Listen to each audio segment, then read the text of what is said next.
ನಮಸ್ಕಾರ ಸ್ನೇಹಿತರೆ, ಎಲ್ಲರಿಗೂ ಸ್ಟಡಿ ರೇಸ್ ಕನ್ನಡ ಯೂಟ್ಯೂಬ್ ಚಾನಲ್ಗೆ ಸ್ವಾಗತ. ಸ್ನೇಹಿತರೆ, ಇವತ್ತಿನ ಒಂದು ವಿಡಿಯೋದಲ್ಲಿ ಕರ್ನಾಟಕ ಬಜೆಟ್ ಕುರಿತು ಡಿಸ್ಕಷನ್ ಮಾಡೋಣ. So that actually Karnataka budget ಕುರಿತು ವಿಡಿಯೋ 2 ದಿವಸ ಮುಂಚಿತವಾಗಿ ಬರಬೇಕಾಗಿತ್ತು. ಡ್ಯೂ ಟು ಸಮ್ ಇಶ್ಯೂಯಿಂದಾಗಿ ಮಾಡೋಕ್ಕಾಗಿರಲಿಲ್ಲ. ಬಟ್ ಎನಿಹೌ ಇವತ್ತಿನ ವಿಡಿಯೋದಲ್ಲಿ ಬಹಳ ಅಚ್ಚುಕಟ್ಟಾಗಿ ನಾವು ಕರ್ನಾಟಕ ಬಜೆಟ್ ಕುರಿತು ಸಂಪೂರ್ಣವಾದ ಮಾಹಿತಿಯನ್ನು ತಿಳ್ಕೊತಾ ಹೋಗೋಣ. ಬಜೆಟ್ ಬಗ್ಗೆ ಮಾತಾಡ್ತಕ್ಕಿಂತ ಮುಂಚಿತವಾಗಿ ಸ್ವಲ್ಪ ನಮ್ಮ ತಲೆಯಲ್ಲಿ ಏನಿರಬೇಕಾಗುತ್ತೆ, ಬೇಸಿಕ್ ಜ್ಞಾನವನ್ನು ಇರಬೇಕಾಗುತ್ತೆ. ಸೊ ದಟ್ ಅದನ್ನು ಫಸ್ಟ್ ಬೇಸಿಕ್ ತಿಳ್ಕೊಂಡು ಮುಂದೆ ನಾವೇನು ಮಾಡೋಣ, ಕರ್ನಾಟಕ ಬಜೆಟ್ ಬಗ್ಗೆ ಸ್ಟಾರ್ಟ್ ಮಾಡೋಣ. ನೋಡಿರಿ, ಬಜೆಟ್ ಅಂತಕ್ಕಂಥ ಪದ ಅರ್ಥಾಯ್ತಾ? ಬಜೆಟ್ ಅಂತಕ್ಕಂಥ ಪದ ನಮ್ಮ ಒಂದು ಭಾರತ ಸಂವಿಧಾನದಲ್ಲಿ ಇಲ್ಲ, ಇದು ಫ್ಯಾಕ್ಟ್ ಗೊತ್ತಿರಬೇಕು. ಹಾಗಾದರೆ ಬಜೆಟ್ ಅಂತಕ್ಕಂಥ ಪದ ಭಾರತ ಸಂವಿಧಾನದಲ್ಲಿ ಇಲ್ಲ ಅಂದರೆ ಇದರ ಕುರಿತು ಬಜೆಟ್ ಎಲ್ಲಿಂದ ಬಂತು ಅಂತಕ್ಕಂಥದ್ದು. ಬಜೆಟ್ ಅಂತಕ್ಕಂಥ ಪದ ಎಲ್ಲಿಂದ ಬಂತಂದರೆ ಅದು ಯಾವುದಪ್ಪ ಅಂತಂದ್ರೆ ಬೌಗೆಟ್ ಅಂತಕ್ಕಂಥ ಫ್ರೆಂಚ್ ಭಾಷೆಯ ಪದದಿಂದ ಬಂದದ. ಇದು ಗೊತ್ತಿರಬೇಕು, ವೆರಿ ಇಂಪಾರ್ಟೆಂಟು. ಇನ್ನು ತದನಂತರದಲ್ಲಿ ಈ ಒಂದು ಬಜೆಟ್ ಫ್ರೆಂಚ್ ಭಾಷೆಯಿಂದ ಬಂದದಂದ್ರೆ ಭಾರತ ಸಂವಿಧಾನದಲ್ಲಿ ಇದರ ಕುರಿತು ಯಾವ ಒಂದು ಶಬ್ದ ಇದೆ ಅಂದರೆ ನೋಡಿರಿ, ಅದು ಯಾವುದಂದರೆ ಆ್ಯನ್ಯುವಲ್ ಫಿನಾನ್ಸಿಯಲ್ ಸ್ಟೇಟ್ಮೆಂಟ್ ಅಂತಕ್ಕಂಥ ಪದದಿಂದ ಬಂದಿದೆ. ಹಾಗಾದರೆ ಆ್ಯನ್ಯುವಲ್ ಫಿನಾನ್ಸಿಯಲ್ ಸ್ಟೇಟ್ಮೆಂಟ್ ಅಂತಕ್ಕಂಥ ಪದ ಭಾರತ ಸಂವಿಧಾನದಲ್ಲಿ ಇದೆ. ಹಾಗಾದರೆ ಎಷ್ಟನೇ ವಿಧಿ ಅನ್ವಯ ಇದು ತಿಳಿಸುತ್ತಂದರೆ 202ನೇ ವಿಧಿ. ಇದು ಯಾವುದಕ್ಕಂದರೆ ರಾಜ್ಯ ಬಜೆಟ್ ಕುರಿತು ಹೇಳುತ್ತೆ. ರಾಜ್ಯ ಬಜೆಟ್ ಕುರಿತು ತಿಳಿಸುವ ವಿಧಿ ಎಷ್ಟಂದರೆ 202. ಇನ್ನು ಕೇಂದ್ರ ಬಜೆಟ್ ಕುರಿತು ತಿಳಿಸುವ ವಿಧಿ 112. ಎಷ್ಟು ಹೇಳಿ? 112ನೇ ವಿಧಿ ಕೇಂದ್ರ ಬಜೆಟ್ ಕುರಿತು ತಿಳಿಸುತ್ತೆ. ಹಾಗಾದರೆ ಈ ಒಂದು ಕೇಂದ್ರ ಬಜೆಟ್ ಅನ್ನು ತಯಾರಿಸುವ ಸಚಿವಾಲಯ ಯಾವುದಂದರೆ ಹಣಕಾಸು ಸಚಿವಾಲಯ. Very important. ಹಣಕಾಸು ಸಚಿವಾಲಯದವರು ಈ ಬಜೆಟನ್ನು ತಯಾರು ಮಾಡ್ತಾರೆ. ಹಾಗಾದರೆ ಬಜೆಟಿನ ಪ್ರಮುಖ ಉದ್ದೇಶ ಏನು? ಯಾಕೆ ಬಜೆಟನ್ನು ಮಂಡನೆ ಮಾಡಬೇಕಂದ್ರೆ ಸರ್ಕಾರದ ಕೋಶೀಯ ನೀತಿಯನ್ನು ತಿಳಿಸುವಗೋಸ್ಕರ. ಕೋಶೀಯ ನೀತಿ. ಹಾಗಾದರೆ ಒಂದು ಪ್ರಶ್ನೆ ಬರುತ್ತೆ, ಕೋಶೀಯ ನೀತಿ ಎಂದರೇನು? ಕೋಶೀಯ ನೀತಿ. ಹಾಗಾದರೆ ನಿಮ್ಮ ಎಕ್ಸಾಮಲ್ಲಿ ಪ್ರಶ್ನೆ ಕೇಳಿದರೆ ಒಂದು ಕೋಶೀಯ ನೀತಿಯನ್ನು ರೂಪಿಸುವರು ಯಾರು? ನೋಡಿರಿ, ಕೋಶೀಯ ನೀತಿಯನ್ನು ರೂಪಿಸುವರು ಯಾರೆಂದರೆ ಹಣಕಾಸು ಸಚಿವಾಲಯ ಅಥವಾ ಕೇಂದ್ರ ಸರ್ಕಾರ. ಕೇಂದ್ರ ಒಂದು ಕೋಶೀಯ ನೀತಿ ಅಂದರೆ ಕೋಶೀಯ ನೀತಿಯನ್ನು ರೂಪಿಸುವರು ಕೇಂದ್ರ ಸರ್ಕಾರ ಅಂತ ಹೇಳ್ತೀವಿ. ಹಾಗಾದರೆ ಈ ಒಂದು ಕೋಶೀಯ ನೀತಿಯ ಪ್ರಮುಖ ಉದ್ದೇಶ ಏನಂದರೆ, ಇಲ್ಲಿ ಏನಂದರೆ ಪ್ರಜೆಗಳು ಏನು ಮಾಡ್ತಾರ, ಸರ್ಕಾರವನ್ನು ಆಯ್ಕೆ ಮಾಡ್ತಾರ. ಈ ಒಂದು ಸರ್ಕಾರ ಬಂದಾದ ಮೇಲೆ ಪ್ರಜೆಗಳನ್ನು ನೋಡಿಕೊಳ್ಳುವ ಜವಾಬ್ದಾರಿ ಇರುತ್ತೆ. ಅಂದರೆ ಅದು ಎಕನಾಮಿಕಲಿ ಆಗಿರ್ಬೋದು ಅಥವಾ ಸೋಷಿಯಲಿ ಆಗಿರ್ಬೋದು, ಇನ್ನು ತದನಂತರದಲ್ಲಿ ಏನು ಪಾಲಿಟಿಕಲಿ ಆಗಿರ್ಬೋದು. ಈ ಎಲ್ಲ ಆಯಾಮಗಳಲ್ಲಿ ಪ್ರಜೆಗಳನ್ನು ನೋಡಿಕೊಳ್ಳೋದು ಸರ್ಕಾರದ ಜವಾಬ್ದಾರಿ. ಈ ಜವಾಬ್ದಾರಿಯನ್ನು ನಿಭಾಯಿಸಲು ಸರ್ಕಾರ ಏನು ಮಾಡ್ತದಂದ್ರೆ ಹಣವನ್ನು ಇನ್ವೆಸ್ಟ್ಮೆಂಟ್ ಮಾಡಬೇಕಾಗತ್ತೆ. ಸರ್ಕಾರ ಖರ್ಚು ವೆಚ್ಚನ ಮಾಡಬೇಕಾಗತ್ತೆ. ಆದರೆ ಸರ್ಕಾರ ಖರ್ಚು ವೆಚ್ಚನ್ನು ಎಷ್ಟು ಮಾಡಬೇಕು, ಯಾವ ವರ್ಷದಲ್ಲಿ ಯಾವ ಒಂದು ಕ್ಷೇತ್ರಕ್ಕೆ ಎಷ್ಟು ಮಾಡಬೇಕನ್ನೋದು ತಿಳಿಸಿದ್ದು ಸರ್ಕಾರದ ಕೋಶೀಯ ನೀತಿ. ಹಾಗಾದರೆ ಈ ಸರ್ಕಾರದ ಕೋಶೀಯ ನೀತಿಯನ್ನು ಜನಕ್ಕೆ ಹೇಗೆ ಗೊತ್ತಾಗುತ್ತೆ ಅಂತಕ್ಕಂಥ ಪ್ರಶ್ನೆ. ಜನಕ್ಕೆ ಹೆಂಗೆ ಗೊತ್ತಾಗುತ್ತಂದರೆ ಒಂದು ಡಾಕ್ಯುಮೆಂಟ್ ರೂಪದಲ್ಲಿ ಗೊತ್ತಾಗುತ್ತೆ. ಹಾಗಾದರೆ ಒಂದು ಡಾಕ್ಯುಮೆಂಟ್ ರೂಪದಲ್ಲಿ ಗೊತ್ತಾದರೆ ಯಾವ ಡಾಕ್ಯುಮೆಂಟ್ ಅಂದರೆ ಅದುವೇ ಬಜೆಟ್. ಅದುವೇ ನೋಡ್ರಿ ಬಜೆಟ್ ಅಂತಕ್ಕಂಥದ್ದು, ಅಥವಾ ಕನ್ನಡದಲ್ಲಿ ಏನು ಹೇಳ್ತೀವಿ ನಾವು ಮುಂಗಡ ಪತ್ರ. ಮುಂಗಡ ಪತ್ರದ ಮೂಲಕ ಸರ್ಕಾರವು ಯಾವ ಕ್ಷೇತ್ರದಲ್ಲಿ ಎಷ್ಟು ಇನ್ವೆಸ್ಟ್ಮೆಂಟ್ ಮಾಡ್ತಾ ಇದ್ದೀವಿ, ಇನ್ನು ಯಾವ ಕ್ಷೇತ್ರದಲ್ಲಿ ಎಷ್ಟು ಖರ್ಚು ಮಾಡ್ತಾ ಇದ್ದೀವಿ ಅಂತಕ್ಕಂಥದ್ದು ಸಂಪೂರ್ಣವಾದ ವಿವರನ ಸರ್ಕಾರ ಜನಕ್ಕೆ ಕೊಡುತ್ತೆ. ಇನ್ನು ಇನ್ನೊಂದು ಫ್ಯಾಕ್ಟ್ ಗೊತ್ತಿರಬೇಕು, ಕೋಶೀಯ ನೀತಿ ಆದಮೇಲೆ ಇನ್ನೊಂದು ಬರುತ್ತೆ ಯಾವುದಂದರೆ ಹಣಕಾಸು ನೀತಿ. Very important. ಹಣಕಾಸು ನೀತಿ ಅಥವಾ ಮಾನಿಟರಿ ಪಾಲಿಸಿ ಅಂತ ಕರಿತೀವಿ. ಮಾನಿಟರಿ ಪಾಲಿಸಿಯನ್ನು ರೂಪಿಸುವರು ಯಾರೆಂದರೆ RBI. ಯಾರ್ರಿ?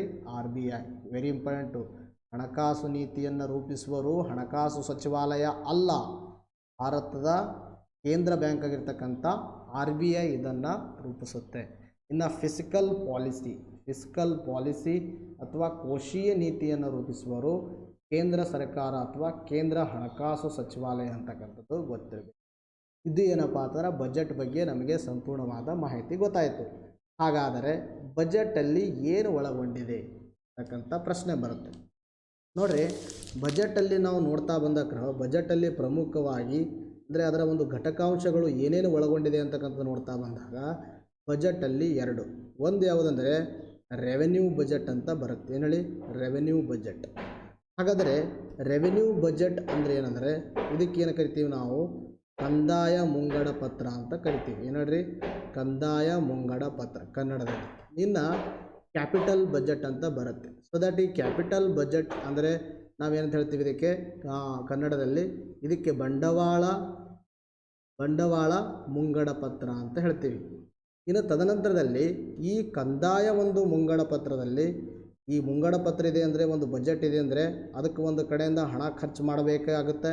ಬಜೆಟ್ ಅಂದರೆ ಅದೇ ತಾನೇ. ಇನ್ನು ಒಂದು ಕಡೆಯಿಂದ ಏನಾಗಬೇಕಾಗುತ್ತೆ? ಹಣ ಬರಬೇಕಾಗತ್ತೆ. ಹಣವನ್ನು ಸ್ವೀಕರಿಸೋದು, ಒಂದು ಕಡೆ ಸ್ವೀಕರಿಸಿರ್ತಕ್ಕಂಥ ಹಣವನ್ನು ವೆಚ್ಚ ಮಾಡೋದು. ವೆಚ್ಚ ಮಾಡಿದ್ರೆ ಅದು ಕಂದಾಯ ವೆಚ್ಚ ಮಾಡಿದರೆ ಕಂದಾಯ ವೆಚ್ಚ. ಇನ್ನು ತದನಂತರದಲ್ಲಿ ಹಣ ಬಂದರೆ ಅದು ಕಂದಾಯ ಸ್ವೀಕೃತಿ. ಇನ್ನು ತದನಂತರದಲ್ಲಿ ಇಲ್ಲೇನು ಬರುತ್ತೆ? ಕ್ಯಾಪಿಟಲ್ ಎಕ್ಸ್ಪೆಂಡಿಚರ್ ಅಂತ ಬರುತ್ತೆ. ಸೊ ದಟ್ ಕ್ಯಾಪಿಟಲ್ ಎಕ್ಸ್ಪೆಂಡಿಚರ್ ಅಂದರೆ ಬಂಡವಾಳ ವೆಚ್ಚ ಅಂತ ಬರುತ್ತೆ. ಇನ್ನು ಇನ್ನೊಂದು ಯಾವುದಂದರೆ ಬಂಡವಾಳ ಸ್ವೀಕೃತಿ ಅಂತ ಬರುತ್ತೆ. ಹಾಗಾದರೆ ಸರ್ ಏನು ವ್ಯತ್ಯಾಸ? ಬಂಡವಾಳ ಸ್ವೀಕೃತಿ ಅಂತ ಬರುತ್ತೆ, ಕಂದಾಯ ಸ್ವೀಕೃತಿ ಅಂತ ಬರುತ್ತೆ. ಏನು ಇವು ಕೂಡಲೇ ವ್ಯತ್ಯಾಸ?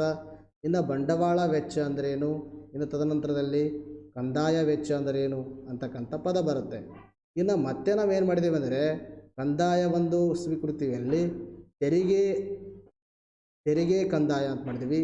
ಇನ್ನು ತೆರಿಗೆಯೇತರ ಆದಾಯ ಅಂತಲೂ ಕೂಡ ಮಾಡಿದ್ವಿ. ಅರ್ಥ ಆಯ್ತಾ? ತೆರಿಗೆ ಆದಾಯ, ಇನ್ನು ತೆರಿಗೆಯೇತರ ಆದಾಯ ಅಂತಲೂ ಮಾಡಿದ್ವಿ. ಇನ್ನು ತೆರಿಗೆದಲ್ಲಿ ಬರುತ್ತೆ, ಒಂದು ಡೈರೆಕ್ಟು, ಇನ್ನೊಂದು ಇಂಡೈರೆಕ್ಟ್. ಇಷ್ಟೆಲ್ಲ ಮಾಡಿದ್ದೀವಿ ನಾವು. ಹಾಗಾದರೆ ಸರ್ ಇವೆರಡಕ್ಕರಲ್ಲಿ ಮೇನು ವ್ಯತ್ಯಾಸ ಏನಂತ ನೋಡ್ತಾ ಬಂದಕ್ಕಾರ ಎದರ ಮಧ್ಯದಲ್ಲಿ ಅಂದರೆ ಒಂದು ಬಂಡವಾಳ ಬಜೆಟು, ಇನ್ನೊಂದು ರೆವೆನ್ಯೂ ಬಜೆಟ್. ಇವೆರಡಕ್ಕೂ ಏನು ವ್ಯತ್ಯಾಸ ಅಂದರೆ ನೋಡಿ, ಈ ಒಂದು ರೆವೆನ್ಯೂ ಬಜೆಟಲ್ಲಿ ಇರ್ತಕ್ಕಂಥದ್ದು ರೆವೆನ್ಯೂ ವೆಚ್ಚ ಅಂದರೆ ಕಂದಾಯ ವೆಚ್ಚ. ಈ ಎಂಥ ವೆಚ್ಚ ಅಂದರೆ ಸರ್ಕಾರಕ್ಕೆ ಯಾವುದೇ ಒಂದು ಸಾಲವನ್ನು ಸೃಷ್ಟಿ ಮಾಡಲ್ಲ. ಸರ್ಕಾರಕ್ಕೆ ಯಾವುದೇ ಸಾಲವನ್ನು ಸೃಷ್ಟಿ ಆಗದ ವೆಚ್ಚವನ್ನು ನಾವು ಕರಿತೀವಿ ಕಂದಾಯ ವೆಚ್ಚ ಅಂತ ಕರಿತೀವಿ. ಕಂದಾಯ ವೆಚ್ಚ. ಹಾಗಾದರೆ ಫಾರ್ ಎಕ್ಸಾಂಪಲ್ಲು ಸರ್ಕಾರ ಏನು ಮಾಡುತ್ತೆ? ತನ್ನ ಒಂದು ಗೌರ್ಮೆಂಟ್ ಎಂಪ್ಲಾಯಿಗಳಿಗೆ ಏನು ಮಾಡುತ್ತೆ? ಹಣವನ್ನು ಕೊಡುತ್ತೆ, ಅವರಿಗೆ ಪೇಮೆಂಟನ್ನು ಕೊಡುತ್ತೆ. ಸರ್ಕಾರದಿಂದ ಏನಾಯ್ತದು? ವೆಚ್ಚ ಆಯಿತು. ಹಾಗಾದರೆ ಇದು ಎಂಥ ವೆಚ್ಚ? ಇದು ಬಂಡವಾಳ ವೆಚ್ಚ. ಹಾಗಾದರೆ ಇನ್ನು ಇಲ್ಲಿ ಎಂಥ ವೆಚ್ಚ? ಕಂದಾಯ ವೆಚ್ಚ. ಇನ್ನು ಬಂಡವಾಳ ವೆಚ್ಚ ಹೆಂಗರಿ ಸರ್ ಇದು ಅಂತಕ್ಕಂಥ ಪ್ರಶ್ನೆ. ನೋಡಿರಿ, ಈಗ ಫಾರ್ ಎಕ್ಸಾಂಪಲ್ ಏನಾಗುತ್ತಂದರೆ ಸರ್ಕಾರ ಏನು ಮಾಡಿದೆ? ಯಾವುದೋ ಒಂದು ದೇಶದಿಂದ ಸಾಲವನ್ನು ತಗೊಂಡದು.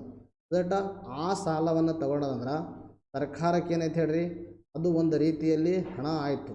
ಸರ್ಕಾರಕ್ಕೆ ಏನಾಯಿತು? ಹಣ ಬಂತು. ಬಟ್ ಆದರೂ ಸರ್ಕಾರ ಕೊಡಲೇಬೇಕಾಗತ್ತೆ, ವಾಪಸ್ ರಿಟರ್ನ್ ಕೊಡಬೇಕಲ್ವಾ? ಎಸ್.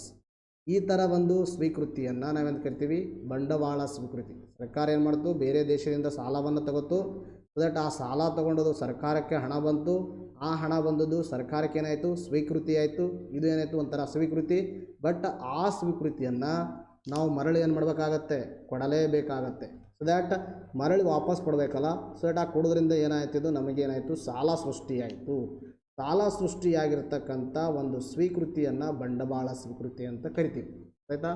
ಇನ್ನು ತದನಂತರದಲ್ಲಿ ಯಾವುದಂದರೆ ಕ್ಯಾಪಿಟಲ್ ಎಕ್ಸ್ಪೆಂಡಿಚರ್, ಬಂಡವಾಳ ವೆಚ್ಚ ಅಂತ ಬರುತ್ತೆ. ಸೊ ದಟ್ ಬಂಡವಾಳ ವೆಚ್ಚ ಅಂದರೆ ಏನಪ್ಪ ಅಂತಂದರೆ ಸರ್ಕಾರ ವೆಚ್ಚ ಮಾಡುತ್ತೆ.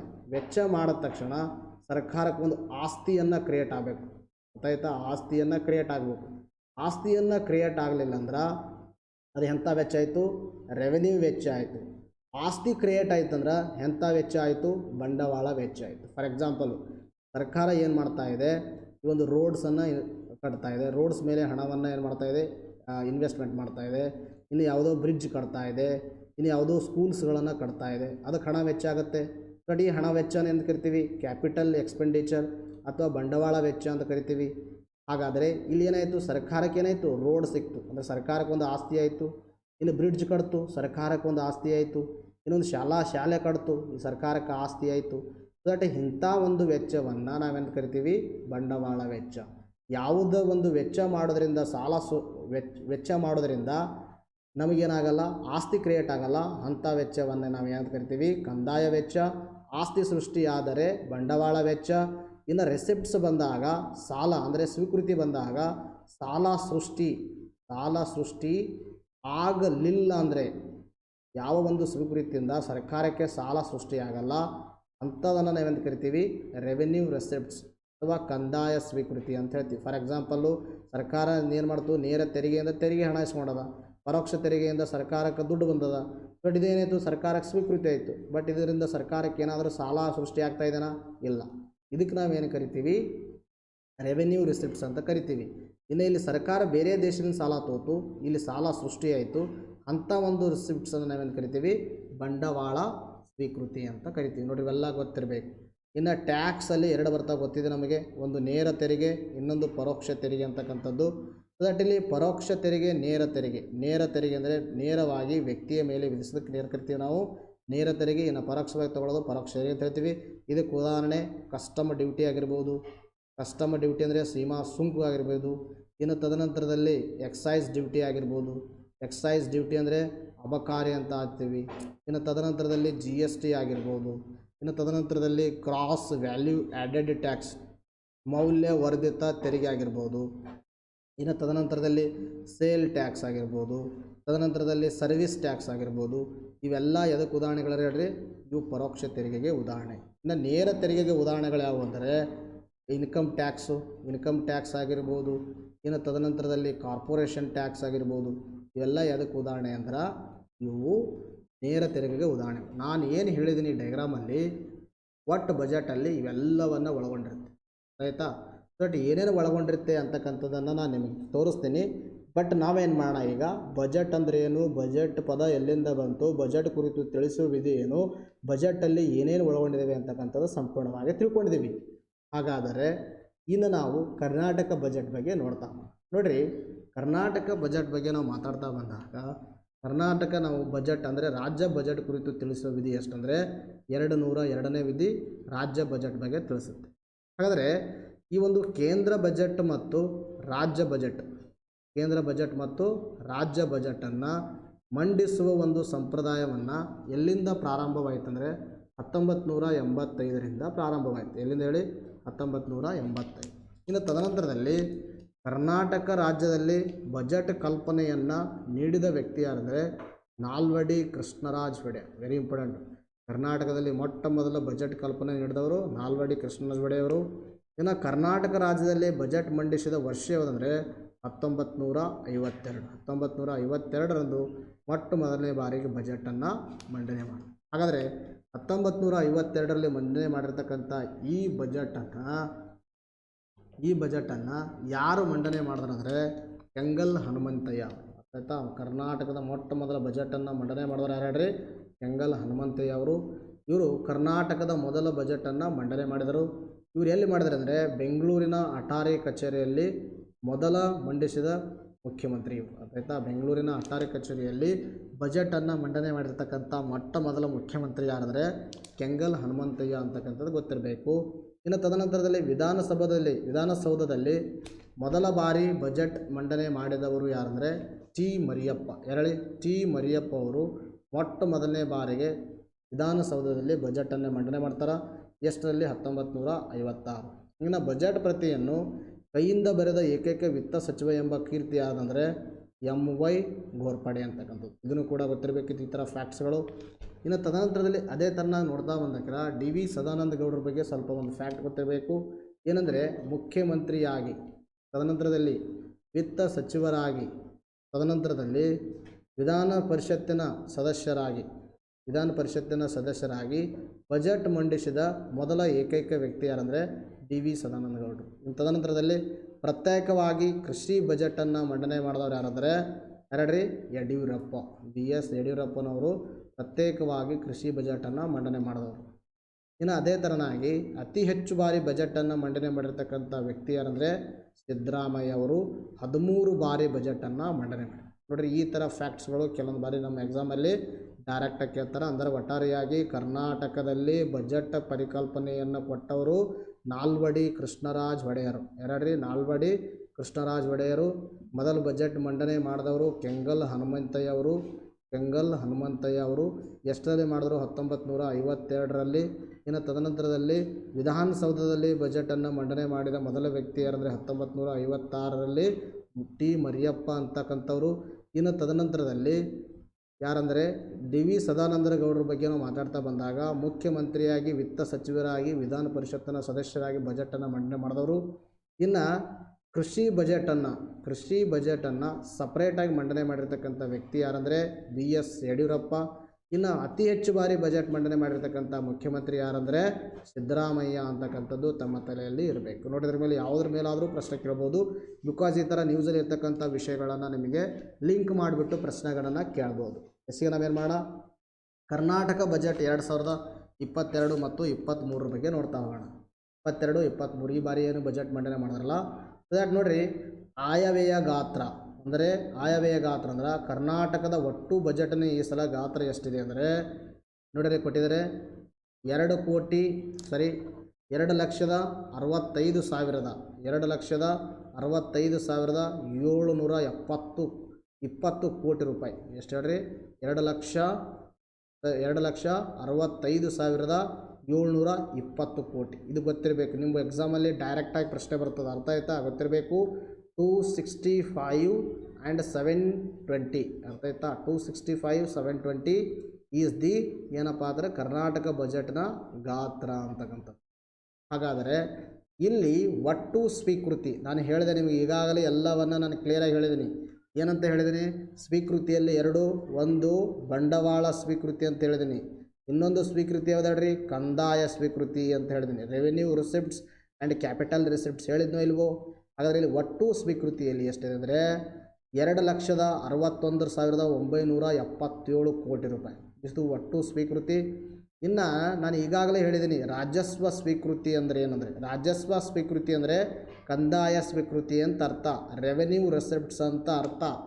ಈ ಒಂದು ರಾಜಸ್ವ ಸ್ವೀಕೃತಿ ಎಷ್ಟಿದೆ ಅಂದರೆ 1,89,888 ಕೋಟಿ ರೂಪಾಯಿಗಳು. ನೋಡಿರಿ, ವೆರಿ ಇಂಪಾರ್ಟೆಂಟ್. ನಾನು ಅದಕ್ಕೆ ನಿಮ್ಗೆ ಎಲ್ಲವನ್ನೂ ಫಸ್ಟ್ ಹೇಳಿದ್ದೀನಿ.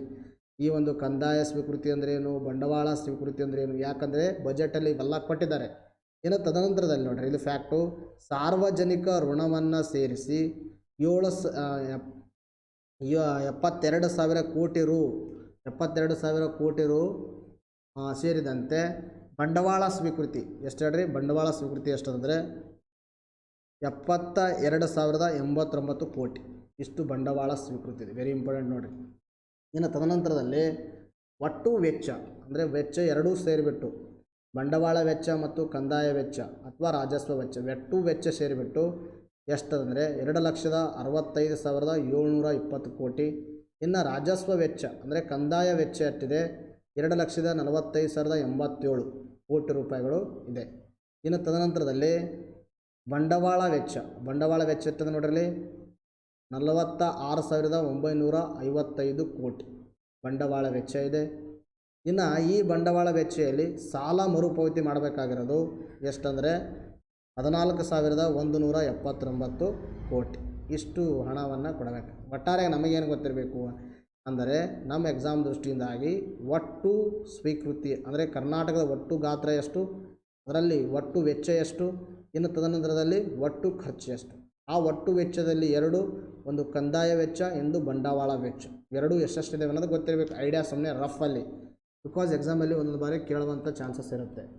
ಹಾಗಾದರೆ ನಮ್ಮ ಒಂದು ಕರ್ನಾಟಕ ಬಜೆಟ್ದು ನಾನು ಹೇಳಿದೆ 265 720 ಆಯಿತಾ. 265 720 ಅಂದರೆ 2,65,720 ಕೋಟಿ. ಇಷ್ಟೊಂದು ಕೋಟಿದು ಕರ್ನಾಟಕ ಸರ್ಕಾರದ ಬಜೆಟ್ ಅದ. ಹಾಗಾದರೆ ಆ ಒಂದು ಹಣದಲ್ಲಿ ಏನು ಒಂದು ಕಡೆಯಿಂದ ಏನು ಬರಬೇಕು, ಸರ್ಕಾರಕ್ಕೆ ಆದಾಯ ಬರಬೇಕು. ಅಲ್ವಾ? ಸರ್ಕಾರಕ್ಕೆ ಎಲ್ಲಿಂದ ಹಣ ಬಂತು, ಯಾವ ಸೋರ್ಸ್ನಿಂದ ಅಧಿಕವಾಗಿ ಸರ್ಕಾರಕ್ಕೆ ಹಣ ಬರ್ತಾ ಇದೆ ಅಂತಕ್ಕಂಥ ಪ್ರಶ್ನೆ ಬಗ್ಗೆ ಮಾತಾಡ್ತಾ ಬಂದಕ್ರ ಜಮೆ ರೂಪಿ ಎಷ್ಟು ಅಂದರೆ ಜಮಾ ಸರ್ಕಾರಕ್ಕೆ ಎಷ್ಟು ಬರ್ಲತ್ತದ? 2,65,720 ಕೋಟಿ ರೂಪಾಯಿ ಸರ್ಕಾರ ಬಜೆಟ್ ಮಂಡನೆ ಮಾಡ್ಯದಂದ್ರೆ ಯಾವ ಮೂಲದಿಂದ ಅಧಿಕವಾಗಿ ಸರ್ಕಾರಕ್ಕೆ ಹಣ ಬರ್ಲತ್ತದ, ಎಷ್ಟು ಯಾವ ಮೂಲದಿಂದ ಎಷ್ಟೆಷ್ಟು ಬರತ್ತದ ಅಂತಕ್ಕಂಥ ಪ್ರಶ್ನೆ. ನೋಡಿರಿ, ಸರ್ಕಾರಕ್ಕೆ ಬರ್ತಕ್ಕಂಥ ಒಂದು ನಾವು ಹಣವನ್ನು 100% ತೆಗೆದುಕೊಂಡಾಗ, ಟೋಟಲ್ 100% ಅಥವಾ 100 ರೂಪೀಸನ್ನು ತೆಗೆದುಕೊಂಡಾಗ ಅದರಲ್ಲಿ ರಾಜ್ಯ ತೆರಿಗೆ ಆದಾಯದಿಂದ 50 ರೂಪಾಯಿಗಳು ಬರ್ತಾ ಇದೆ. ಅಂದರೆ 50 ಪೈಸೆ. ನಾನು ಹೇಳ್ತಾ ಇರೋದು ಇದು 100 ತೆಗೆದುಕೊಂಡಾಗ ಅಥವಾ 1 ರೂಪಾಯಿಯನ್ನು ತೆಗೆದುಕೊಂಡಾಗ ಅಥವಾ 100% ತೆಗೆದುಕೊಂಡಾಗ 50% ಇನ್ಕಮ್ ಫ್ರಾಮ್ ದಿ ರಾಜ್ಯ ತೆರಿಗೆ ಆದಾಯದಿಂದ. ಇನ್ನು ಸಾಲದಿಂದ, ಸರ್ಕಾರ ಸಾಲದಿಂದ ಎಷ್ಟು ಸರ್ಕಾರಕ್ಕೆ ಹಣ ಬರ್ಲತ್ತಂದ್ರೆ 27 ರೂಪಾಯಿಗಳು ಬರ್ತಾ ಇದೆ. ಇನ್ನು ತದನಂತರದಲ್ಲಿ ಕೇಂದ್ರ ತೆರಿಗೆ ಪಾಲಿನಿಂದ ಸರ್ಕಾರಕ್ಕೆ 11% ಅಥವಾ 11 ಪೈಸೆಯಷ್ಟು ಹಣ ಬರ್ತಾ ಇದೆ. ಇನ್ನು ಕೇಂದ್ರ ಸರ್ಕಾರದ ಒಂದು ಸಹಾಯಧನ ಎಷ್ಟಂದರೆ 6%. ಇನ್ನು ತದನಂತರದಲ್ಲಿ ರಾಜ್ಯ ತೆರಿಗೆಯೇತರ ರಾಜಸ್ವದಿಂದ ಎಷ್ಟು ಬರ್ತಾ ಇದೆ? 4. ನಾನು ಈಗಾಗಲೇ ಹೇಳಿದ್ದೀನಿ ನಿಮಗೆ, ರಾಜ್ಯ ತೆರಿಗೆ ರಾಜಸ್ವ ಅಂದರೆ ಅಂದರೆ ಕಂದಾಯ ವೆಚ್ಚ, ಕಂದಾಯ ಸ್ವೀಕೃತಿ ಹೇಳಿದಲ್ವಾ? ಆ ಕಂದಾಯ ಸ್ವೀಕೃತಿಯಲ್ಲಿ 2 ಟ್ಯಾಕ್ಸ್ ರಿಸಿಪ್ಟ್ಸ್, ಇನ್ನೊಂದು ನಾನ್ ಟ್ಯಾಕ್ಸು ತೆರಿಗೆಯೇತರ ಮೂಲ ಅಂತ ಹೇಳಿದ್ದೆ. ಸೊ ದಟ್ ಆ ತೆರಿಗೆಯೇತರ ಮೂಲದಿಂದ ಎಷ್ಟಂದರೆ 4 ರೂಪಾಯಿ ಅಥವಾ 4%. ಇನ್ನು ಸಾರ್ವಜನಿಕ ಲೆಕ್ಕ ಅಥವಾ ನಿವ್ವಳದಿಂದ ಎಷ್ಟಂದರೆ 2. ನೋಡಿರಿ, ಇವೆಲ್ಲ ಗೊತ್ತಿರಬೇಕು. ಮುಂದೆ ಬರ್ತಕ್ಕಂಥ KS ಎಕ್ಸಾಮ್ಗೆ ಅಥವಾ ನಿಮ್ಮ SD FD ಎಕ್ಸಾಮ್ಗಳಿಗೆ ಇವುಗಳನ್ನು ನೀವೇನು ಮಾಡೋಕ್ಕೆ ಹೇಳ್ತಾರೆ? ಆರೋಹಣ ಕ್ರಮದಲ್ಲಿ ಅಥವಾ ಅವರೋಹಣ ಕ್ರಮದಲ್ಲಿ ಅರೇಂಜ್ ಮಾಡೋಕ್ಕೆ ಹೇಳ್ತಾರೆ. ಅಥವಾ ಹೆಂಗೆ ಕೇಳ್ಬೋದು? ಸರ್ಕಾರಕ್ಕೆ ಅತಿ ಹೆಚ್ಚು ಆದಾಯ ಯಾವ ಮೂಲದಿಂದ ಬರ್ತದೆ ಕೇಳ್ತಾರೆ? ರಾಜ್ಯ ತೆರಿಗೆ ಆದಾಯದಿಂದ. ಇನ್ನು ಸರ್ಕಾರಕ್ಕೆ ಅತಿ ಹೆಚ್ಚು ಯಾವ ಮೂಲದಿಂದ ಬರ್ತಾ ಅಂದಕ್ರ ಮೊದಲನೇದು ಹೇಳಿದ್ರಿ. ಇನ್ನು ಎರಡನೇ ಅತಿ ಹೆಚ್ಚು ಅದಕ್ಕೆ ಹೇಳ್ರಿ ಸಾಲದಿಂದ. ಇವೆಲ್ಲ ಏನಪ್ಪ ಅಂತ ನಾನು ಅರೇಂಜ್ ಯಾವ ಥರ ಮಾಡಿದ್ದೀನಿ? ಅವರೋಹಣ ಕ್ರಮದಲ್ಲಿ ಅರೇಂಜನ್ನು ಮಾಡಿದ್ದೀನಿ, ಅಂದರೆ ಇಳಿಕೆ ಕ್ರಮದಲ್ಲಿ. ಇವೆಲ್ಲ ತಮ್ಮ ತಲೆಯಲ್ಲಿ ಇರಬೇಕು. ಬಿಕಾಸ್ ಎಕ್ಸಾಮಲ್ಲಿ ಇದ್ರ ಮೇಲೆ ಪ್ರಶ್ನೆ ಬರುವ ಸಂಭವನೀಯತೆ ಜಾಸ್ತಿ ಇದೆ. ಅರ್ಥಾತ್ ಕೇಳಿದ್ರೆ ಇದ್ರ ಮೇಲೆ ಪ್ರಶ್ನೆನೇ ಫೋಕಸ್ ಮಾಡ್ತಾರೆ. ಆದ್ದರಿಂದ ಇವೆಲ್ಲ ತಮ್ಮ ತಲೆಯಲ್ಲಿ ಇರಬೇಕು. ಈಗ ನಾವು ನೆಕ್ಸ್ಟ್ ನೋಡೋಣ. ನೋಡಿರಿ, ನೆಕ್ಸ್ಟು ವೆಚ್ಚ. ಸರ್ಕಾರಕ್ಕೆ 2022-23 ಆಯವ್ಯಯ ಅಂದರೆ ಏನು ಬಜೆಟ್ ಮಂಡನೆ ಮಾಡಿದ್ರಲ್ಲ, ಆ ಬಜೆಟಲ್ಲಿ ಸರ್ಕಾರದಿಂದ ಎಷ್ಟು ಹಣ ಹೋಗ್ತಾ ಇದೆ ಅಂದರೆ ವೆಚ್ಚ ಮಾಡಬೇಕು. ಸರ್ಕಾರಕ್ಕೆ ಏನು ಬಂದದ? ಒಂದು ಕಡೆಯಿಂದ ಹಣ ಬಂದದ, ಆದಾಯ ಬಂದದ. ಆ ಆದಾಯ ಬಂದಿರೋದನ್ನು ಏನು ಮಾಡಬೇಕಾಗದ? ವೆಚ್ಚ ಮಾಡಬೇಕಾಗದ. ನಾನು ಈಗಾಗಲೇ ಹೇಳಿದ್ದೀನಿ, ವೆಚ್ಚ ಯಾರಿಗೋಸ್ಕರ ಮಾಡಬೇಕಾಗದ? ಈ ಒಂದು ಪ್ರಜೆಗಳಿಗೋಸ್ಕರ ಮಾಡಬೇಕಾಗದ. ಹಾಗಾದರೆ ಸರ್ಕಾರ ಬಂದಿರತಕ್ಕಂಥ ಹಣವನ್ನು ಎಲ್ಲೆಲ್ಲಿ ಎಷ್ಟೆಷ್ಟು ವೆಚ್ಚ ಮಾಡ್ತಾ ಇದೆ ಅಂದರೆ ಇತರ ಸಾಮಾನ್ಯ ಸೇವೆಗಳು ಅಂತಕ್ಕಂಥದ್ದು. ಇತರ ಸಾಮಾನ್ಯ ಸೇವೆಗಳ ಮೇಲೆ ಸರ್ಕಾರ ಎಷ್ಟಂದರೆ 18% ಏನು ಮಾಡ್ತಾ ಇದೆ? ಇನ್ವೆಸ್ಟ್ಮೆಂಟ್ ಮಾಡ್ತಾ ಇದೆ, ಅಥವಾ 18 ಪೈಸಾ ಅಂತಕ್ಕಂತ ಹೇಳ್ತೀವಿ. ಇನ್ನು ಕೃಷಿ, ನೀರಾವರಿ ಮತ್ತು ಗ್ರಾಮೀಣ ಅಭಿವೃದ್ಧಿಗೆ ಎಷ್ಟಂದರೆ 18%. ತದನಂತರದಲ್ಲಿ ಸಾಲ ಮತ್ತು ತೀರಿಕೆಗೆ ಎಷ್ಟು ರೀ? 17%. ಇತರ ಆರ್ಥಿಕ ಸೇವೆಗಳಿಗೆ 14%. ಶಿಕ್ಷಣಕ್ಕೆ ಎಷ್ಟು ಮಾಡ್ತಾ ಇದೆ? 12%. Very important. ನೀವು ಯಾರಾದರೂ GPST ಎಕ್ಸಾಮ್ ಬರಿತಾ ಇದ್ರಲ್ಲ, GPST ಯಾರು ಅವ್ರಿಗೆ ಇವೆಲ್ಲ ಫ್ಯಾಕ್ಟ್ಸ್ಗಳು ಇಂಪಾರ್ಟೆಂಟು. ಶಿಕ್ಷಣಕ್ಕೆ ಎಷ್ಟು ಮಾಡ್ತಾ ಇದ್ದಾರೆ? 12%. ಇನ್ನು ನೀವು PDO ಎಕ್ಸಾಮ್ ಬರೆಯಕ್ಕಂಥವ್ರು ಯಾರು PDO ಎಕ್ಸಾಮ್ ಬರಿತೀರಿಲ್ಲ ಅವರಿಗೂ ಇಂಪಾರ್ಟೆಂಟ್ ಯಾವುದಂದರೆ ಕೃಷಿ, ನೀರಾವರಿ ಮತ್ತು ಗ್ರಾಮೀಣ ಅಭಿವೃದ್ಧಿಗೆ ಎಷ್ಟು ರೀ? 18% ಸರ್ಕಾರ ಹಣವನ್ನು ವೆಚ್ಚ ಮಾಡ್ತಾ ಇದೆ. ಇನ್ನು ಸಮಾಜ ಕಲ್ಯಾಣಕ್ಕೆ ಎಷ್ಟು ಹೇಳ್ರಿ? 8%. ಇನ್ನು ಆರೋಗ್ಯ ಕ್ಷೇತ್ರಕ್ಕೆ 5%. ತದನಂತರದಲ್ಲಿ ಇತರ ಸೇವೆಗಳಿಗೆ ಎಷ್ಟು ಹೇಳ್ರಿ? 5%. ಇನ್ನು ನೀರು ಮತ್ತು ನೈರ್ಮಲ್ಯಕ್ಕೆ ಎಷ್ಟಂದರೆ 3% ಸರ್ಕಾರ ಏನು ಮಾಡ್ತಾ ಇದೆ? ಹಣವನ್ನು ವೆಚ್ಚ ಮಾಡ್ತಾ ಇದೆ. ಇವೆಲ್ಲವನ್ನು ನಾವು ಯಾವ ಥರ ಅರೇಂಜ್ ಮಾಡಿದೆ? ನಿಮಗೆ ಅವರೋಹಣ ಕ್ರಮದಲ್ಲಿ ಅರೇಂಜನ್ನು ಮಾಡಿದ್ದೀನಿ, ಗೊತ್ತಿರಬೇಕು. ಅರ್ಥ ಆಯ್ತಾ? ನಿಮ್ಮ ಮುಂದೆ ಬರ್ತಕ್ಕಂಥ ಎಕ್ಸಾಮಲ್ಲಿ ಇದರ ಮೇಲೆ ಪ್ರಶ್ನೆಯನ್ನು ಕೇಳ್ಬೋದು. ಯಾವ ಥರ ಪ್ರಶ್ನೆಯನ್ನು ಕೇಳಬಹುದು ಅಂದರೆ ಸರ್ಕಾರ ಅತಿ ಹೆಚ್ಚು ಹಣವನ್ನು ಎಲ್ಲಿ ಖರ್ಚು ಮಾಡ್ತಾ ಇದೆ ಅಂದರೆ ಯಾವ ಕ್ಷೇತ್ರದಲ್ಲಿ ಹೆಚ್ಚು ಖರ್ಚು ಮಾಡ್ತಾ ಇದೆ ಅಂತಕ್ಕಂಥ ಪ್ರಶ್ನೆಯನ್ನು ಕೇಳೋದಕ್ಕೆ ನಿಮಗೆ ಅವಾಗ ಆನ್ಸರ್ ನೀವು ಮಾಡಬೇಕಾಗತ್ತೆ. ದಟ್ ಈಗ ಏನು ಮಾಡೋಣ? ನಾವು ನೆಕ್ಸ್ಟ್ ನೋಡ್ತಾ ಹೋಗೋಣ. ನೆಕ್ಸ್ಟ್ ಏನಾಯ್ತಿದು? ಸರ್ಕಾರದಿಂದ ಎಷ್ಟು ಹಣ ಬಂತು, ಸರ್ಕಾರದಿಂದ ಹಣ ಎಲ್ಲಿ ಖರ್ಚು ಮಾಡ್ತಾ ಇದೆ ಸರ್ಕಾರ ಅನ್ನೋದನ್ನು ನಮಗೆ ಸಂಪೂರ್ಣವಾಗಿ ತಿಳ್ಕೊಂಡಿದ್ದೀವಿ. ಸೊ ದ್ಯಾಟ್ ಇನ್ನು ಏನು ಬರುತ್ತಂದರೆ ರಾಜ್ಯದ ಅರ್ಥವ್ಯವಸ್ಥೆ ಬಗ್ಗೆ ನಾವು ಸ್ವಲ್ಪ ನೋಡ್ತಾ ಹೋಗೋಣ. ಕರ್ನಾಟಕ ರಾಜ್ಯದ ಅರ್ಥವ್ಯವಸ್ಥೆ ಯಾವ ಥರ ಇದೆ ಅಂತಕ್ಕಂಥದ್ರ ಬಗ್ಗೆ ಇಲ್ಲಿ ನೋಡಿ. ರಾಜ್ಯದ 2020 ಮತ್ತು 21ನೇ ಸಾಲಿನ ಹೋಲಿಸಿದರೆ 2020-22ನೇ ಸಾಲಿನಲ್ಲಿ ಎಲ್ಲ ಕ್ಷೇತ್ರಗಳಲ್ಲಿ ಬೆಳವಣಿಗೆ ಕಂಡು ಬಂದಿದೆ. ಸರ್ಕಾರ ಏನು ಹೇಳ್ತಾ ಇದೆ? 2020-21ನೇ ಸಾಲಿನಲ್ಲಿ ಏನು ಕಂಪೇರ್ ಮಾಡ್ತೀವಲ್ಲ ಅದಕ್ಕೆ 2021-22ನೇ ಸಾಲನ್ನು ನಾವು ಕಂಪೇರ್ ಮಾಡಿದಕ್ರ ಇಲ್ಲಿ ಸರ್ಕಾರಕ್ಕೆ ಎಲ್ಲದರಿಂದ ಏನು ಬಂದಿದೆ, ಎಲ್ಲ ಕ್ಷೇತ್ರಗಳಲ್ಲಿ ಬೆಳವಣಿಗೆಯಾಗಿದೆ ಅಂತ ಹೇಳಿದೆ. ಹಾಗಾದರೆ ಇಲ್ಲಿ ಏನು ಬರುತ್ತಂದರೆ ಆರ್ಥಿಕ ವಲಯಗಳಂತ ಬರ್ತಾವೆ. ಏನು ಬರ್ತವೆ ಹೇಳ್ರಿ?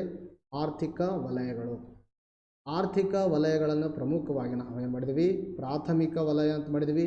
ಇನ್ನೊಂದು ಯಾವ್ದು ಮಾಡಿದ್ವಿ ಹೇಳ್ರಿ? ದ್ವಿತೀಯ ವಲಯ ಅಂತ ಮಾಡಿದ್ವಿ. ಇನ್ನೊಂದು ಯಾವ್ದು ಮಾಡಿದ್ವಿ ಹೇಳ್ರಿ? ತೃತೀಯ ವಲಯ ಅಂತ ಮಾಡಿದ್ವಿ. ಸೊ ದ್ಯಾಟ್ ಈ ಪ್ರಾಥಮಿಕ ವಲಯವನ್ನು ನಾವೇನು ಕರಿತೀವಿ? ಕೃಷಿ ವಲಯ. ದ್ವಿತೀಯ ವಲಯ ಏನು ಕರಿತೀವಿ? ಕೈಗಾರಿಕಾ ವಲಯ. ಇನ್ನು ತೃತೀಯ ವಲಯ ಅಂತ ಕರಿತೀವಿ ಸೇವಾ ವಲಯ. ಈ ಒಂದು ಸೇವಾ ವಲಯದಿಂದ, ಸೇವಾ ವಲಯದಿಂದ, ಕೈಗಾರಿಕಾ ವಲಯದಿಂದ, ಕೃಷಿ ವಲಯದಿಂದ ಸರ್ಕಾರ ಎಷ್ಟೆಷ್ಟು ಪರ್ಸಂಟೇಜ್ ಏನಂದರೆ ಬೆಳವಣಿಗೆ ಆಗಿದೆ ಅಂದರೆ, ಕೃಷಿ ವಲಯದಲ್ಲಿ 2.2% ವೆರಿ ಇಂಪಾರ್ಟೆಂಟು. ಇನ್ನು ಕೈಗಾರಿಕಾ ವಲಯದಲ್ಲಿ 7.4%, ಇಟ್ಸ್ ಆಲ್ಸೋ ವೆರಿ ಇಂಪಾರ್ಟೆಂಟು. ತದನಂತರದಲ್ಲಿ ಸೇವಾ ವಲಯದಲ್ಲಿ 9.2% ಅಂದರೆ ಪರ್ಸಂಟೇಜ್ 9.2% ಬೆಳವಣಿಗೆಯಾಗಿದೆ ಅಂತಕ್ಕಂಥದ್ದು ಗೊತ್ತಿರಬೇಕು. ಇನ್ನು ಸ್ಥಿರ ಬೆಲೆಗಳಲ್ಲಿ ಹಿಂದಿನ ವರ್ಷಕ್ಕೆ ಹೋಲಿಸಿದರೆ 2020-22ನೇ ಸಾಲಿನ ಸಮಗ್ರ GSDP ಅರ್ಥ ಆಯ್ತಾ? ಸಮಗ್ರ GSDP ಅರ್ಥ ಆಯ್ತಾ?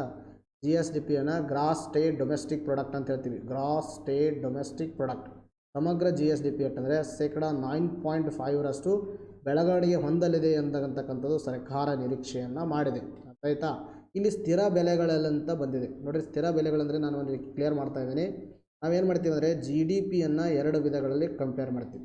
GDPಯಲ್ಲಿ ಒಂದು ಯಾವುದಂದರೆ ಒಂದು ನಾಮರೂಪದ GDP ಅಂತ ಬರುತ್ತೆ, ಇನ್ನೊಂದು ಯಾವುದು ಬರುತ್ತೆ? ನೈಜ GDP ಅಂತ ಬರುತ್ತೆ. ದ್ಯಾಟ ನೈಜ GDP. ಇನ್ನು ತದನಂತರದಲ್ಲಿ GDPಯನ್ನು ನಾವು ಮತ್ತೆ 2 ಮಾಡ್ತೀವಿ. ಏನಂದರೆ ಒಂದು GDP ಎಟ್ ಫ್ಯಾಕ್ಟರ್ ಕಾಸ್ಟ್ ಅಂತ ಮಾಡ್ತೀವಿ, ಫ್ಯಾಕ್ಟರ್ ಕಾಸ್ಟು. ಇನ್ನೊಂದು ಯಾವುದು ಬರುತ್ತೆ? GDP ಎಟ್ ಮಾರ್ಕೆಟ್ ಪ್ರೈಸ್ ಅಂತ ಮಾಡ್ತೀವಿ. ಸೊ ದ್ಯಾಟ್ ಅದೇ ಥರನಾಗಿ ನಾವಿಲ್ಲಿ GDP ಎಟ್ ಫ್ಯಾಕ್ಟರ್ ಕಾಸ್ಟ್ ಅಥವಾ GDP ನೈಜ ಬೆಲೆಯಲ್ಲಿ ವ್ಯಕ್ತಪಡಿಸಿದಾಗ ಸರ್ಕಾರದ ಎಷ್ಟಾಗ್ತಾಯಿದೆ ಅಂದರೆ 9.5% ಅಷ್ಟು ಬೆಳವಣಿಗೆ ಆಗಿದೆ ಅಂತಕ್ಕಂಥದ್ದು ಸರ್ಕಾರ ಹೇಳಿದೆ. ಅರ್ಥ ಇದನ್ನು ಕೂಡ ಗೊತ್ತಿರಬೇಕು.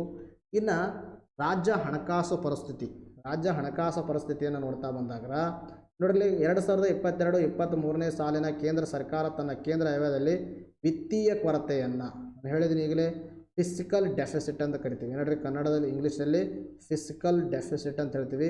ಫಿಸಿಕಲ್ ಡೆಫಿಸಿಟನ್ನು ಸರ್ಕಾರ ಎಲ್ಲ ರಾಜ್ಯಗಳು 3.5%ವರೆಗೆ ಹೆಚ್ಚಿಸಲು ರಾಜ್ಯಗಳಿಗೆ ಅವಕಾಶವನ್ನು ನೀಡಿದರೂ ಕೂಡ ಸಹ ನಮ್ಮ ಸರ್ಕಾರ 3.26ಕ್ಕೆ ಸೀಮಿತಗೊಳಿಸಿದೆ. ಅಂದರೆ ಈಗ ನೋಡಿರಿ ಕೇಂದ್ರ ಸರ್ಕಾರ ಏನು ಮಾಡುತ್ತೆ? ನಾನು ಹೇಳಿದೆ ಏನಂದರೆ ಒಂದು ಫಿಸಿಕಲ್ ಪಾಲಿಸಿ ಅಂತಕ್ಕಂಥದ್ದು. ಫಿಸಿಕಲ್ ಪಾಲಿಸಿ ಅಂದರೆ ಸರ್ಕಾರ ಅಂದ ಮೇಲೆ ಹೆಂಗೆ ಬೇಕಾದಂಗೆ ಹಣವನ್ನು ಖರ್ಚು ಮಾಡೋದು, ಹೆಂಗೆ ಬೇಕಾದಂಗೆ ಮಾಡೋಕ್ಕೆ ಬರಲ್ಲ. ಬಿಕಾಸ್ ಇಲ್ಲಿ ಗೌರ್ಮೆಂಟ್ ಪ್ರತಿಯೊಂದು ಈಗ BJP ಬತ್ತು, ನೆಕ್ಸ್ಟ್ ಕಾಂಗ್ರೆಸ್ ಬತ್ತು, ಅವರು ತಿಳಿದಂಗೆ ಹಣವನ್ನು ಖರ್ಚು ಮಾಡೋಕ್ಕೆ ಬರಲ್ಲ. ಆಮೇಲೆ ಯಾತ್ಕೆಂದರೆ ವಿದೇಶದಿಂದ ಸಾಲವನ್ನು ತೆಗೆದುಕೊಳ್ಳೋಕೆ ಬರಲ್ಲ. ಅದಕ್ಕೆ 2002ರಲ್ಲಿ ಒಂದು ಕಾಯ್ದೆಯನ್ನು ಜಾರಿಗೆ ತರ್ತಾರೆ. ಸೊ ದಟ್ 2002ರಲ್ಲಿ ಯಾವುದು ಕಾಯ್ದೆ ಅಂದರೆ FRBM act, fiscal responsibility and budget management act ಅಂತಕ್ಕಂಥದ್ದು. ಇದು ವಿತ್ತೀಯ ಶಿಸ್ತನ್ನು ಹೇಳುತ್ತೆ. ಎಷ್ಟು ಒಂದು ರಾಜ್ಯ ಸರ್ಕಾರಗಳು ಸಾಲವನ್ನು ತಗೋಬೋದು ಅಂತಕ್ಕಂಥದ್ದು ಹೇಳುತ್ತೆ. ಸೊ ದಟ್ ಈ ಒಂದು FRBM ಕಾಯ್ದೆ ಪ್ರಕಾರ ಸರ್ಕಾರ ಏನು ಮಾಡಿತ್ತು? 3.5%ವರೆಗೆ GDPಯ 3.5%ವರೆಗೆ ರಾಜ್ಯ ಸರ್ಕಾರಗಳು ಏನು ಮಾಡ್ಬೋದಾಗಿತ್ತು? ಸಾಲವನ್ನು ತಗೋಬೋದು ಅಂತ ಮೆನ್ಷನ್ ಮಾಡಿತ್ತು. ಬಟ್ ಆದರೆ ನಮ್ಮ ಸರ್ಕಾರವು ಅದಕ್ಕಿಂತಲೂ ಕಡಿಮೆ ಸಾಲವನ್ನು ತೆಗೆದುಕೊಂಡಿದೆ ಅಂತಕ್ಕಂಥ ಮುಖ್ಯಮಂತ್ರಿಗಳು ತಿಳಿಸಿದ್ದಾರೆ. ಎಷ್ಟು ಹೇಳ್ರಿ? 3.26%. ಇದು ಗೊತ್ತಿರಬೇಕು. ಇನ್ನು ತದನಂತರದಲ್ಲಿ ನಾವು ಈ ಸಲ ಬಜೆಟನ್ನು ಏನು ಮಾಡಿದ್ದೀವಿ ಅಂದರೆ ವಿವಿಧ ವಲಯಗಳನ್ನಾಗಿ ಏನು ಮಾಡಿದ್ದೀವಿ? ವಿಂಗಡಣೆ ಮಾಡಿದ್ದೀವಿ. ವಿವಿಧ ವಲಯಗಳಾಗಿ ಬಜೆಟಲ್ಲಿ ಹಣವನ್ನು ಮಾಡಿದ್ದೀವಿ, ಅಂದರೆ ಡಿಸ್ಟ್ರಿಬ್ಯೂಷನ್ ಮಾಡಿದ್ದೀವಿ, ಅಂದರೆ ಹಣವನ್ನು ಪೂರೈಸಿದ್ದೀವಿ. ವಲಯಗಳು ಯಾವುವು ಅಂದರೆ ನೋಡಿರಿ, ಮೊದಲನೇದು ಕೃಷಿ ಮತ್ತು ಪೂರಕ ಚಟುವಟಿಕೆಗಳಿಗೆ ನಾವು ಎಷ್ಟು ಕೋಟಿ ಅಂದರೆ ಇಲ್ಲಿ 33,700 ಕೋಟಿ ರೂಪಾಯಿಗಳನ್ನು ನಾವು ಇನ್ವೆಸ್ಟ್ಮೆಂಟ್ ಮಾಡಿದ್ದೀವಿ. ಅಂದರೆ ಇಷ್ಟೊಂದು ಖರ್ಚು ಮಾಡೋಕ್ಕೆ ಹೋಗ್ತಾ ಇದ್ದೀವಿ. ಸರ್ವೋದಯ ಮತ್ತು ಕ್ಷೇಮಾಭಿವೃದ್ಧಿ ಇದಕ್ಕೆ ಎಷ್ಟಂದರೆ 68,479 ಕೋಟಿ. ಇನ್ನು ಆರ್ಥಿಕ ಅಭಿವೃದ್ಧಿ ಉತ್ತೇಜನ ನೀಡುವಗೋಸ್ಕರ 55,657 ಕೋಟಿ. ಇನ್ನು ಬೆಂಗಳೂರು ಸಮಗ್ರ ಅಭಿವೃದ್ಧಿಗೆ 8,409 ಕೋಟಿ. ಇನ್ನು ತದನಂತರದಲ್ಲಿ ಸಂಸ್ಕೃತಿ, ಪರಂಪರೆ ಮತ್ತು ನೈಸರ್ಗಿಕ ಸಂಪನ್ಮೂಲಗಳಿಗೆ 3,102 ಕೋಟಿ. ತದನಂತರದಲ್ಲಿ ಆಡಳಿತ ಸುಧಾರಣೆ ಮತ್ತು ಸಾರ್ವಜನಿಕ ಸೇವೆಗೆ 56,710 ಕೋಟಿ. ನೋಡಿರಿ, ಇವೆಲ್ಲ ಭಾಳ ಇಂಪಾರ್ಟೆಂಟು. ಯಾವ ಥರ ಪ್ರಶ್ನೆ ಕೇಳ್ಬೋದು ಅಂದರೆ 2022 ಮತ್ತು 23ನೇ ಸಾಲಿನ ಬಜೆಟ್ನಲ್ಲಿ ಸರ್ಕಾರವು ಎಷ್ಟು ವಲಯಗಳಲ್ಲಿ ಹಣವನ್ನು ಹಂಚಿಕೆ ಮಾಡಿದೆ, ಎಷ್ಟು ವಲಯಗಳನ್ನಾಗಿ ಅಂದರೆ ಎಷ್ಟು ಒಂದು ವಿವಿಧ ವಲಯಗಳಲ್ಲಿ ಹಣನ ಹಂಚಿಕೆ ಮಾಡಿದೆ ಅಂದರೆ 6 ವಲಯವನ್ನಾಗಿ ಹಣವನ್ನು ಹಂಚಿಕೆ ಮಾಡಿದೆ. ಆ ವಲಯಗಳು ಯಾವುವು, ಅಧಿಕ ಒಂದು ಹಣವನ್ನು ಎಲ್ಲಿ ಕೊಟ್ಟಿದ್ದಾರೆ ಅಂತಕ್ಕಂಥದ್ದು ಕೂಡ ತಮ್ಮ ತಲೆಯಲ್ಲಿರಬೇಕು. ಬಿಕಾಸ್ ಎಕ್ಸಾಮಲ್ಲಿ ಇದ್ರ ಮೇಲೆ ಪ್ರಶ್ನೆಯನ್ನು ಕೇಳ್ಬೋದು. ಇನ್ನು KS ಅಲ್ಲಿ ಆರೋಹಣ ಅವರೋಹಣ ಕ್ರಮದಲ್ಲಿ ಕೇಳ್ಬೋದು. ಆದ್ದರಿಂದ these are some important facts you have to be remember that. ಇನ್ನು ಒಂದೊಂದಾಗಿ ನೋಡ್ತಾ ಹೋಗೋಣ. ಕೃಷಿ ಮತ್ತು ಪೂರಕ ಚಟುವಟಿಕೆಗಳು. ಕೃಷಿ ಮತ್ತು ಪೂರಕ ಚಟುವಟಿಕೆಗಳ ಬಗ್ಗೆ ಮಾತಾಡ್ತಾ ಬಂದಾಗ ರೈತರಿಗೆ ಕೃಷಿ ಯಂತ್ರೋಪಕರಣಗಳ ಬಳಕೆಯನ್ನು ಪ್ರೋತ್ಸಾಹಿಸಲು, ಇಂಧನ ವೆಚ್ಚದ ಭಾರವನ್ನು ಕಡಿಮೆ ಮಾಡಲು ರಾಜ್ಯದಲ್ಲಿ ಮೊಟ್ಟ ಮೊದಲ ಬಾರಿಗೆ ಪ್ರತಿ ಎಕರೆಗೆ 250 ರೂಗಳಂತೆ ಗರಿಷ್ಠ 5 ಎಕರೆಗೆ DBT ಡೈರೆಕ್ಟ್ ಬೆನಿಫಿಷರೀಸ್ ಟ್ರಾನ್ಸ್ಫರ್ ಮೂಲಕ ಡೀಸೆಲ್ಗೆ ಸಹಾಯಧನವನ್ನು ನೀಡಲು ರೈತ ಶಕ್ತಿ ಎಂಬ ಹೊಸ ಯೋಜನೆಗೆ 500 ಕೋಟಿ ರೂಪಾಯಿಗಳನ್ನು ಏನು ಮಾಡಿದೆ, ಸರ್ಕಾರ ಮೀಸಲಿಟ್ಟಿದೆ. Very important. ಒಂದು ಯೋಜನೆ ಯಾವುದೇ ಭಾಳ ಇಂಪಾರ್ಟೆಂಟ್, ಇದು ರೈತ ಶಕ್ತಿ ಅಂತಕ್ಕಂಥ ಯೋಜನೆ. ರೈತ ಶಕ್ತಿ ಯೋಜನೆ ಅಂದರೆ ರೈತರನ್ನು ಕೃಷಿಯಲ್ಲಿ ಯಂತ್ರೋಪಕರಣಗಳನ್ನು ಬಳಕೆ ಮಾಡಬೇಕು. ಆ ಯಂತ್ರೋಪಕರಣದಿಂದ ರೈತರಿಗೆ ಇಳುವರಿ ಹೆಚ್ಚಾಗಬೇಕು ಅನ್ನೋದು ಸರ್ಕಾರ ಉದ್ದೇಶ. ಹಾಗಾದರೆ ರೈತರು ಯಂತ್ರೋಪಕರಣಗಳನ್ನು ಯೂಸ್ ಮಾಡಬೇಕಂದ್ರೆ ಅದಕ್ಕೆ ಏನು ಬೇಕಾಗತ್ತೆ, ಇಂಧನ ಬೇಕಾಗತ್ತೆ. ಬಟ್ ಆ ಇಂಧನಕ್ಕೆ ಏನು ಮಾಡಬೇಕಾಗತ್ತೆ, ರೈತರು ಖರ್ಚು ಮಾಡಬೇಕಾಗತ್ತೆ. ಬಟ್ ಆ ಖರ್ಚನ್ನು ಸರ್ಕಾರ ಕೊಡುತ್ತೆ. ಎಷ್ಟಂದರೆ ಡೀಸೆಲ್ ಪ್ರೈಸ್. ಅರ್ಥ ಆಯ್ತಾ? ಇಲ್ಲೇನು ಮಾಡಿ ಮೆನ್ಷನ್ ಮಾಡಿದರೆ ಸರ್ಕಾರ ಏನಂದರೆ ಗರಿಷ್ಠ ಡೀಸೆಲ್ಗೆ ಎಕರೆಗೆ 250 ರೂಪಾಯಿಗಳನ್ನು ಕೊಡ್ತೀವಿ ಅಂತ ಸರ್ಕಾರ ಮೆನ್ಷನ್ ಮಾಡಿದೆ. ಇದುವೇ ರೈತ ಶಕ್ತಿಯ ಪ್ರಮುಖ ಉದ್ದೇಶ. Very important. ಕೃಷಿ ಮತ್ತು ಪೂರಕ ಚಟುವಟಿಕೆಗಳಲ್ಲಿ ಇದು ಮೊದಲನೇ ಫ್ಯಾಕ್ಟು, ಬಹಳ ಇಂಪಾರ್ಟೆಂಟು. ತದನಂತರದಲ್ಲಿ ಇದನ್ನು ಕೂಡ ಬಹಳ ಇಂಪಾರ್ಟೆಂಟ್ ಅಂದರೆ ರೈತರ ಆದಾಯವನ್ನು ಹೆಚ್ಚಿಸುವ ಧ್ಯೇಯದಿಂದ ರಾಷ್ಟ್ರದಲ್ಲಿಯೇ ಮೊದಲ ಬಾರಿಗೆ ಸೆಕೆಂಡರಿ ಕೃಷಿ ನಿರ್ದೇಶನಾಲಯವನ್ನು ಸ್ಥಾಪಿಸಲಾಗುತ್ತದೆ. Very important. ಸೆಕೆಂಡರಿ ಕೃಷಿ ನಿರ್ದೇಶನಾಲಯವನ್ನು ಸ್ಥಾಪನೆ ಮಾಡಿದ್ದಾರೆ. ಇದರ ಉದ್ದೇಶ ರೈತ ಉತ್ಪಾದಕರ ಸಂಸ್ಥೆಗಳನ್ನು ಬಳಸಿ ಕೃಷಿಯ ಪ್ರಾಥಮಿಕ ಉತ್ಪನ್ನಗಳನ್ನು ಮೌಲ್ಯವರ್ಧನೆ ಮಾಡಿ ಉತ್ಪನ್ನಗಳಿಗೆ ಹೆಚ್ಚಿನ ಮಾರುಕಟ್ಟೆ ಅವಕಾಶ ಸೃಷ್ಟಿಸಲು ಇದು ಸಹಕಾರಿಯಾಗಲಿದೆ. ಫಾರ್ ಎಕ್ಸಾಂಪಲ್ಲು, ರೈತರು ಏನೋ ಒಂದು ಬೆಳೆಯನ್ನು ಬೆಳೆದಿರ್ತಾರೆ ಅಂತ ಅನ್ಕೋಣ. ಸೊ ದ್ಯಾಟ್ ಈ ಒಂದು ಬೆಳೆಯನ್ನು ರೈತ ಉತ್ಪಾದಕ ಸಂಸ್ಥೆಗಳಿರ್ತಾವೆ, ಫಾರ್ಮರ್ ಫುಡ್ ಪ್ರೊಸೆಸಿಂಗ್ ಯೂನಿಟ್ಸ್ ಅಂತ ಇರ್ತಾವೆ. ಸೊ ದಟ್ ಅಲ್ಲಿ ಕಳಿಸ್ಬಿಟ್ಟು ಅಲ್ಲಿ ಇದರ ಒಂದು ವ್ಯಾಲ್ಯೂ ಅಂದರೆ ಇದರ ಒಂದು ವ್ಯಾಲ್ಯೂವನ್ನು ಹೆಚ್ಚಿಗೆ ಮಾಡಿಬಿಟ್ಟು ಅದನ್ನು ಕೆಡದೆ ಹಾಗೆ ಮತ್ತೆ ಮುಂದಿನ ಚೈನ್ದಲ್ಲಿ ಸಪ್ಲೈ ಮಾಡೋದು ಇದರ ಪ್ರಮುಖ ಉದ್ದೇಶ. ಸೆಕೆಂಡರಿ ಕೃಷಿ ನಿರ್ದೇಶನಾಲಯವನ್ನು ಸ್ಥಾಪನೆ ಮಾಡೋಕ್ಕೆ ಹೋಗ್ತಾ ಇದ್ದಾರೆ. ಇದನ್ನು ಕೂಡ ಇಂಪಾರ್ಟೆಂಟು.